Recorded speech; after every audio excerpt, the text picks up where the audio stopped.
Hello, welcome to my weekly health tips podcast. Today I thought I would talk to you about the danger and the toxicity of cosmetics. You are maybe, because you're listening to this podcast, people that are aware and eating organic. Maybe you are buying grass-fed meat, you're enjoying nature, you removed all your mercury out of your mouth, you're eating well, taking care of yourself, etc. All that is very good. But what about your cosmetics? Have you looked into your cosmetics? Do you know if they're safe? Do you know what's in them? Have you looked in the composition of your beauty product? Of your daily shampoo, soaps, and lotion? And have you looked of your household product? That's my subject today. So here's what I did. I took a soap, brand XYZ. It really doesn't matter because when you look at the composition of soaps nowadays, it's all the same. Originally, soap was made of two ingredients, olive oil and hydroxide of sodium. These two were making soaps, and that's what we call savon de Marseille, which we find here in the south of France. We can still find them. They're big squares, and they're flavored with lavender, or not flavored, aromatized with lavender, essential oils, or lemon, or whatever. But when you look at the composition of shower gel that are sold like soaps, here's what I found in shower gels. There is some good ingredients like palm oil, there is water, there is almond oil, there is glycerin, there is salt, there is lauryl glucoside, all that is fine. But I also found things like talc. Talc has been known to be eventually dangerous for babies. That's why it was stopped for baby bottom, because it contains nickel, aluminum, and iron. You also find things like tetrasodium editronate or alpha isomethylenoone. So I looked at those things one by one, and I referred to the EWG.org group, Environmental Working Group.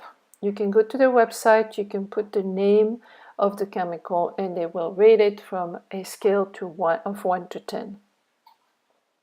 So for example, EDTA is called ethylene diamino tetraacetate. It's an artificial, completely acid. It's a white powder. It's known to be an irritant for the skin, for the eyes, and for the respiratory system. Another ingredient found in the soap is tetrasodium editronate. It's a chelating agent that stabilizes product in cosmetics. No real knowledge about what it does on the body. There are always perfumes, and all the perfumes in cosmetics are artificial. All of them. And all the perfumes are extremely toxic. Either the perfume that you put on yourself to smell good, or the perfumes that are included in your cosmetics. Other things that you'll find in shampoo, soaps, lotion, and makeup. Alpha isomethylenoone. It's an artificial aroma. It's classified within the 26 highly allergen that the company have to declare mandatory. Very toxic. You'll find butylphenyl methylpropional. It's a synthetic aroma, again perfume, that masks the odor of many things. It can cause allergy and contact dermatitis. You'll find titanium dioxide. And the number, it's not written like titanium dioxide. What is written is CY77891. So nobody can know what it is. So titanium dioxide was declared by the Center International of Cancer Research, cancerous for human. When they expose rats to titanium dioxide by their nose and by their respiratory system, it's creating a fibrosis in their lungs. It kills the proliferation of new cells. It reduces the defense mechanism, and it creates a chronic inflammation of the lungs. Some researchers are worried that titanium dioxide that penetrates into the cells is actually damaging DNA. This has been observed in vitro on animals again. Other agencies in France said that titanium dioxide was responsible for a lot of autoimmune disease and that it accumulates into the liver.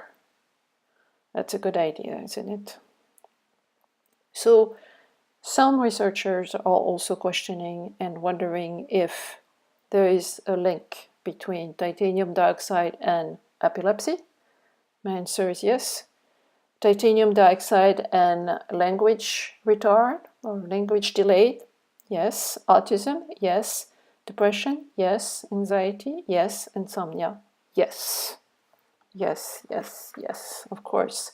It affects your immune system, it affects your brain, it affects your gut flora, etc. So there is some committee of European Authority for food safety, we'll say it's like the FDA in the US, that recommends that things to protect against the sunshine that contains titanium dioxide be forbidden for children under the age of 1 year old. So anything that has to do with protecting you from the sun contains titanium dioxide. It's very toxic, specifically nowadays where you have the spray. So those are nanoparticles and they penetrate even better into the system, into your blood, into your DNA. You don't want to do that. Then I looked at a facial cream. It's Estee Lauder Revitalizing Supreme Cream Global Anti-Age. Global Anti-Age. That sounds fancy. It sounds expensive. It's a beautiful packaging. There's 41 ingredients. I listed them one by one. 21 of them are toxic. One of them is called dimeticone. It's a kind of silicone. It's a surfactant agent.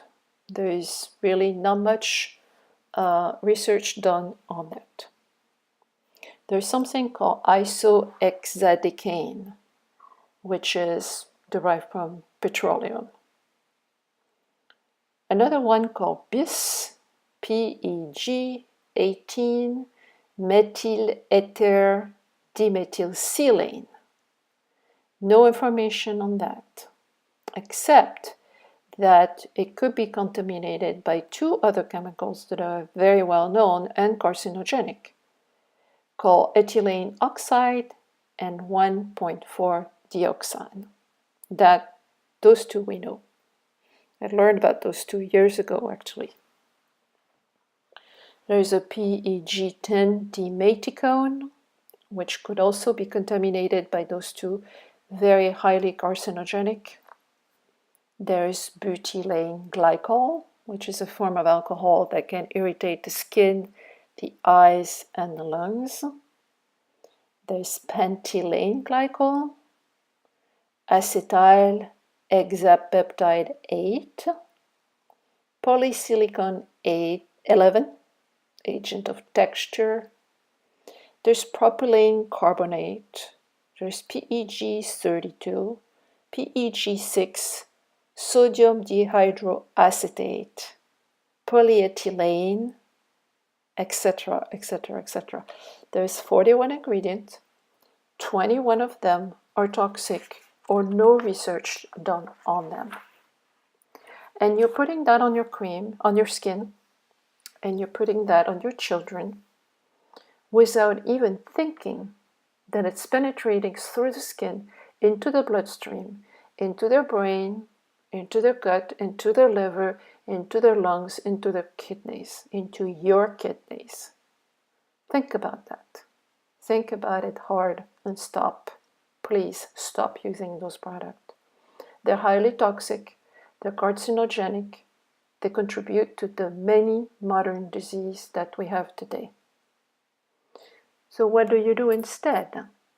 There's 2 brands of cosmetics that I have used personally and recommended for decades. The first one is Weleda, Weleda. Weleda has a line of products that are absolutely 100% natural. Everything, all the ingredients in there could be eaten. You could swallow it and not get sick from it, not be poisoned by it. If you swallow that Estee Lauder cream, I'm betting that you will end up in the ER. So for example, there is a daily facial cream from Weleda with rose. I think that's the rose one. It has 12 ingredients. I checked them all. They're all okay. It's made of water, of peach kernel, almond oil, alcohol, essential fatty acids. There's seeds of cynorrhodin, which is Rosa muscata. There is wax, lecithin. There's myrrh, xanthan, and a mix of essential oils. So all this is okay, and any product from Weleda is totally fine. The other brand that I recommend, and I've used them also for decades, they're a little bit more sophisticated for older skin, more delicate skin. That's the brand of Dr. Auschka. Haushka.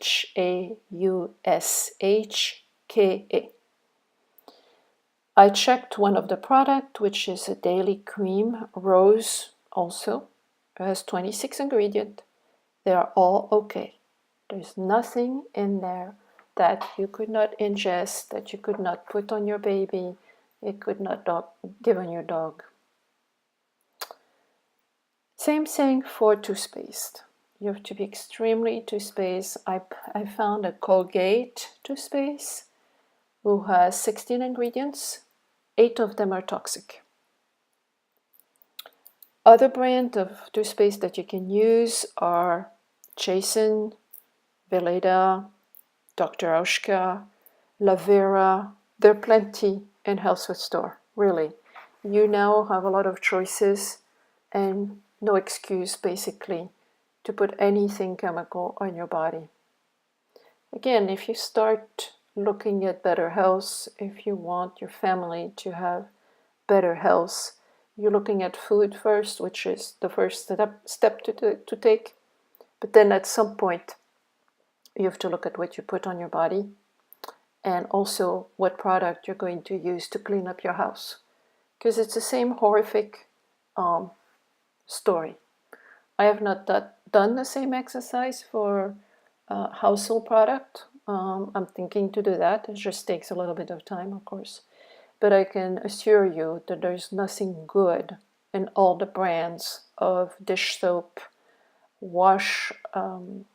dishwasher soaps, of laundry soaps, down. All these things are toxic. So don't put that in your household. Just get rid of them. Buy natural product that can replace all of that, or make it yourself at home with baking soda, lemon juice, and vinegar. That's it. If you follow these principles, you'll see that your health will improve, your mental clarity will improve, your children's health will improve. That's all I wish for you. Thank you for listening. Thank you for your thumbs up if you like my podcast. Thank you for sharing them on the social media, with friends, by email, whatever way you want to share them. I appreciate it, and that's a reward for my work. Thanks again. Bye-bye.